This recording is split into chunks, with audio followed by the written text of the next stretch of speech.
Breaking news formula ఈ race కేసులో అటు ఏసీపీ ఇటు ఈడీ దూకుడుపై ఉన్నాయి. ఇక లేటెస్ట్ గా ఏసీపీ కూడా మాజీ మంత్రి కేటీఆర్ కు నోటీసులు జారీ చేసింది. సోమవారం ఉదయం 10 గంటలకు బంజారాహిల్స్ ఏసీపీ కార్యాలయంలో జరిగే విచారణకు హాజరవ్వాలని నోటీసులు జారీ చేసింది. ఇక ఇదే కేసులో A2గా ఉన్న అరవింద్ కుమార్ కూడా నోటీసులు జారీ చేసింది. ఈ నెల 8న విచారణకు హాజరవ్వాలని నోటీసుల్లో తెలిపింది. ఇక A3గా ఉన్న బిఎల్ఎన్ రెడ్డిని 10న విచారణకు రావాలంటే ఫార్ములా ఈ ఆపరేషన్స్ కోసం కంపెనీ చేసుకున్న ఒప్పందంపై విచారణలో ఆరా తీనున్నారు ఏసీపీ అధికారులు.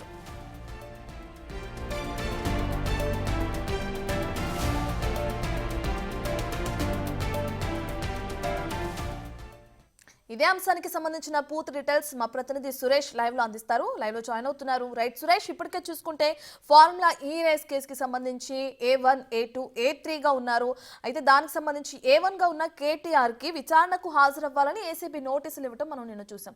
6వ తారీఖున ఏసీబీ విచారణ, 7వ తారీఖున ఈడీ విచారణ ఉంది ఆయనకి. దీనికి సంబంధించిన పూర్తి డీటెయిల్స్ ఏ విధంగా ఉన్నాయి సురేష్?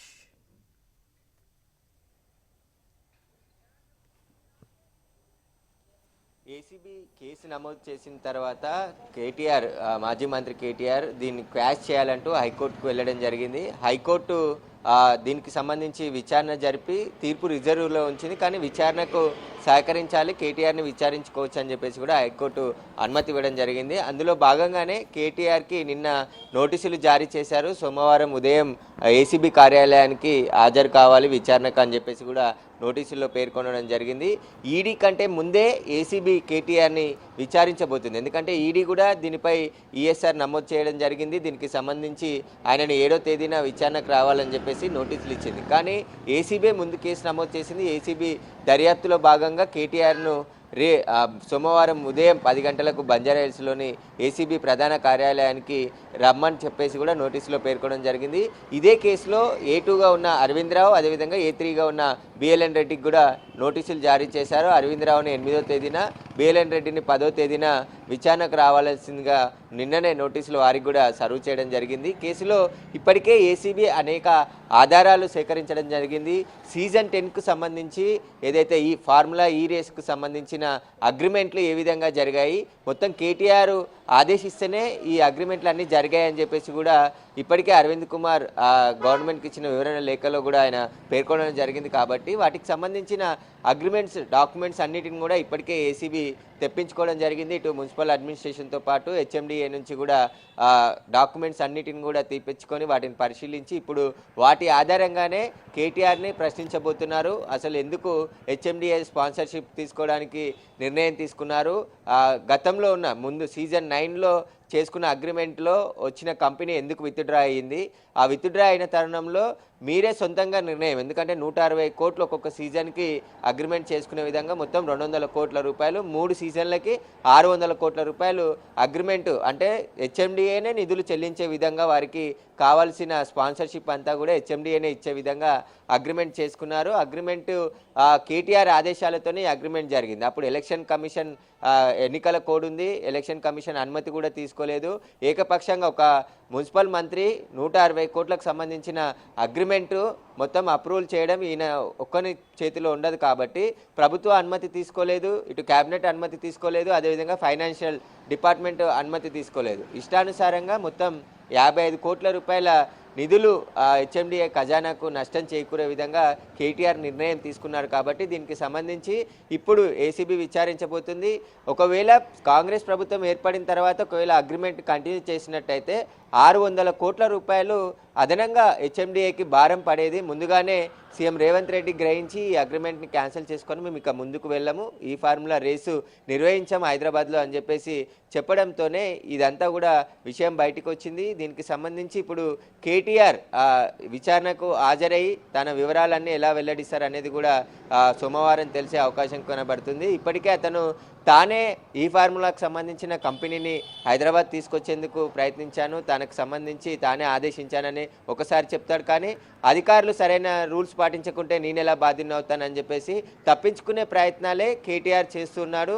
ఒకవేళ ఆయన ధైర్యంగా కేసును ఎదుర్కొంటా అన్నాడు, ఇలా అవినీతి లేనప్పుడు క్వాష్కు వెళ్లాల్సిన భయం ఏంటిది అని చెప్పేసి కూడా ప్రతిపక్ష సురేష్, మనం చూసుకుంటే ఇప్పటికే ఏసీబీ A1, A2, A3గా ఉన్న వారికి నోటీసులు జారీ చేసింది విచారణకు హాజరు కావాలని. ఇక వీళ్ళు ముగ్గురు కాకుండా ఈ కేసులో మరికొంతమందిని విచారణకు పిలిచే అవకాశం కూడా కనిపిస్తుంది అంటున్నారు.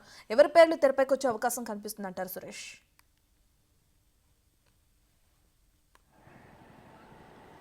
అంటే ముఖ్యంగా అగ్రిమెంట్లో సైన్ చేసింది కేటీఆర్, అప్పటి మున్సిపల్ శాఖ మంత్రిగా ఉన్నటువంటి కేటీఆర్. దాన్ని అప్రూవల్ చేసింది ఐఏఎస్ అధికారి అరవింద్ కుమార్.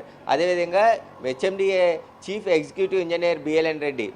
వీరి పాత్ర చాలా కీలకంగా ఉంది. అంటే మిగతా అధికారులు కూడా వీరు చెప్తే చేసుంటారని చెప్పేసి కూడా భావిస్తున్నారు. వాటికి సంబంధించిన వారి స్టేట్మెంటు, సాక్షులుగా అనేక మంది స్టేట్మెంట్ కూడా రికార్డ్ చేసే అవకాశం ఉంది. ఇప్పటికే ఏదైతే దానకిషోర్ ఫిర్యాదు చేసిన ఐఏఎస్ ఆఫీసర్ దానకిషోర్ స్టేట్మెంట్ను కూడా ఏసీబీ రికార్డ్ చేసింది. ఎందుకంటే కంప్లైంట్ కాపీలో కొన్ని అంశాలు మాత్రమే ఉంటాయి. కానీ అసలు ఏం జరిగింది ఓవరాల్గా ఈ కేసులో, హెచ్ఎండిఏ నిధులు ఏ బ్యాంక్ ఖాతా నుంచి ఏ బ్యాంకుకి వెళ్ళాయి, అగ్రిమెంట్ ఏ విధంగా చేసుకున్నారు, అగ్రిమెంట్ జరగకముందే నిధులు చెల్లింపులు ఎందుకు చేయాల్సి వచ్చింది, అసలు ఈ ప్రాసెస్ అంతా కూడా మొత్తం దానకిషోర్ స్టేట్మెంట్ రూపంలో ఇప్పుడు ఏసీబీ ఆల్రెడీ రికార్డ్ చేసుకుంది. దీనికి సంబంధించి హైకోర్టులో కూడా అడ్వకేట్ జనరల్ కూడా ఇదే విషయాన్ని కోర్టుకు తెలపడం జరిగింది. దానకిషోర్ స్టేట్మెంట్ తీసుకున్నాం, ఈ కేసులో అనేక విషయాలు దర్యాప్తులో వెలుగులోకి వచ్చాయి, ఇంకా ప్రాథమిక దర్యాప్తులో ఉంది కాబట్టి పూర్తిగా కేటీఆర్ విచారణకు హాజరు కావాల్సింది, కేటీఆర్ని ఇంకా విచారించాల్సిందని చెప్పేసి కూడా ఏసీబీ హైకోర్టుకు తెలిపింది. కాబట్టి ఇప్పుడు కేటీఆర్కి సంబంధించి పాత్ర, అదేవిధంగా అరవింద్ కుమార్, బిఎల్ఎన్ రెడ్డి పాత్రనే ఇప్పుడు వెలుగులోకి వచ్చాయి. ఈ కేసులో ఇంకా ఎవరెవరి పాత్ర ఉంది, ఇంకా వాటికి సంబంధించి ఎలాంటి డాక్యుమెంట్లపై సంతకాలు చేశారు, వాటికి సంబంధించిన పూర్తి వివరాలు దర్యాప్తులోనే తెలిసే అవకాశం ఉంటుంది. వాటికి సంబంధించిన పూర్తి మెటీరియల్ని ఏసీబీ ఇప్పటికే స్వాధీనం చేసుకుంది. వాటికి సంబంధించి మొత్తం ఇన్వెస్టిగేషన్లో ఏ డాక్యుమెంటు ఎక్కడెక్కడ సైన్ చేశారు, ఎవరెవరి పాత్ర ఎంతవరకు ఉందనే సంబంధించిన ప్రైమరీ ఇన్వెస్టిగేషన్లో ఆధారాలన్నీ సేకరించింది. చట్ట ప్రకారమే ఏసీబీ ముందుకు వెళ్తుంది. కేటీఆర్పై కేసు నమోదు చేయడానికి ముందే గవర్నర్ అనుమతి తీసుకోవడం జరిగింది. ఆ తర్వాతే ఏసీబీ కేసు నమోదు చేసింది.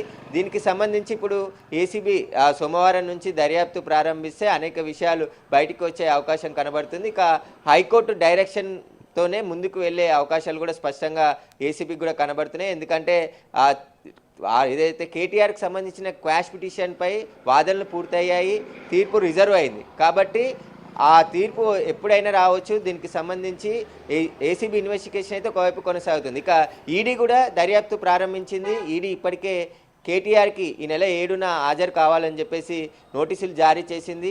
అంతకంటే ముందే అరవింద్ కుమార్, బిఎల్ఎన్ రెడ్డికి కూడా నోటీసులు ఇచ్చారు. 2వ తేదీన 3వ తేదీన హాజరు కావాలి. కానీ వాళ్ళు సమయం కోరారు 3 వారాలు. కానీ 3 వారాలు కాదు, ఖచ్చితంగా 8, 9న వాళ్ళు హాజరు కావాల్సిందే అని చెప్పి మరోసారి ఈడీ కూడా నోటీసులు జారీ చేసింది. కాబట్టి ఈడీ ఒకవైపు దర్యాప్తు చేస్తుంది, ఒకవైపు ఏసీబీ కూడా దూకుడు పెంచింది. దీనికి సంబంధించిన పూర్తి వ్యవహారం బయట పెట్టే పరిస్థితి ఉంది. ఎందుకంటే ఈ ఏసీబీ దర్యాప్తులో అన్ని విషయాలు వెలుగులోకి వచ్చే అవకాశం ఉంటుంది. కాబట్టి ముందుగా ఇక్కడ ఏదైతే సీజన్ 9కి సంబంధించిన కంపెనీ ఎంఓ చేసుకుంది, వాళ్ళు ఎందుకు విత్డ్రా అయ్యారు, విత్డ్రా అయితే వారిపై గత ప్రభుత్వం ఎందుకు చర్యలు తీసుకోలేదు, అరవింద్ కుమార్ ఎందుకు చర్యలు తీసుకోలేదు, అగ్రిమెంట్లో ఏముంది, వీటికి సంబంధించిన పూర్తి వివరాలను కేటీఆర్ నుంచి రాబట్టే ప్రయత్నం ఏసీబీ చేసే అవకాశాలు కనబడుతున్నాయి.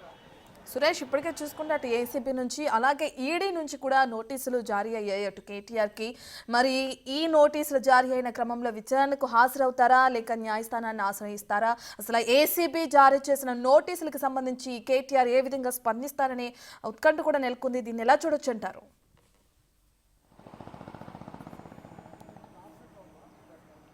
ఖచ్చితంగా ఏసీబీ విచారణకు కేటీఆర్ రావాల్సిందే ఉంటుంది. ఎందుకంటే ఆయన హైకోర్టులో కూడా జడ్జి ఖచ్చితంగా విచారణకు హాజరు కావాలి, విచారణకు సహకరించాలని చెప్పారు. నాట్ టు అరెస్ట్ అని మొన్న 31 వరకు కూడా గతంలో ఆర్డర్స్ ఇవ్వడం జరిగింది. కాబట్టి ఒకవేళ కేటీఆర్ సోమవారం విచారణకు రాకుంటే ఏసీబీ కూడా హైకోర్టులో తెలిపే అవకాశం ఉంటుంది. ఎందుకంటే కేటీఆర్ విచారణకు సహకరించట్లేదు కాబట్టి అతని క్వాష్ పిటిషన్ కొట్టివేయాలి, నాట్ టు అరెస్ట్ కూడా ఎత్తివేయాలి అని చెప్పేసి ఆ ఏసీబీ సీనియర్ కౌన్సిల్ కూడా కోర్టుకు తెలిపే అవకాశాలు ఉంటాయి. కాబట్టి ఖచ్చితంగా కేటీఆర్ ఏసీబీ విచారణకు హాజరు కావాల్సిందే. ఆయన న్యాయవాదుల సలహా తీసుకొని హాజరవుతానని చెప్పినప్పటికీ కూడా సోమవారం ఒకవేళ ఏసీబీ విచారణకు డుమ్మా కొడితే ఏసీబీ అధికారులు, ఏసీబీ న్యాయవాదులు కూడా హైకోర్టు దృష్టికి ఈ విషయాన్ని తీసుకెళ్లే అవకాశం ఉంటుంది. ఖచ్చితంగా ఆయన విచారణకు సహకరించాడు, విచారణ తప్పించుకునే ప్రయత్నాలు చేస్తున్నాడు. కాబట్టి ఆయన పిటిషన్ని కొట్టివేయాలి అని చెప్పేసి కూడా మరోసారి హైకోర్టుకు వెళ్ళే అవకాశం కూడా ఉంటుంది. కాబట్టి ఖచ్చితంగా కేటీఆర్ విచారణకు హాజరవుతాడనే చెప్తున్నారు. ఆయన విచారణకు సంబంధించి ఒకవేళ డుమ్మా కొడితే తదుపరి చర్యల కోసం ఏసీబీ కూడా ముందుకు వెళ్ళే అవకాశం ఉంటుంది. వారు లీగల్గానే, ఎందుకంటే చట్ట ప్రకారమే ఏసీబీ ముందుకు వెళ్తుంది. ఇప్పుడు చట్ట ప్రకారమే ఆయనకి నోటీసులు ఇచ్చి విచారణకు రమ్మని పిలిచారు. ఒకవేళ ఆయన విచారణకు సహకరించకుంటే హైకోర్టుకి వెళ్ళే అవకాశం కూడా ఏసీబీ అధికారులు చేస్తారు ఖచ్చితంగా. Right, thank you Suresh.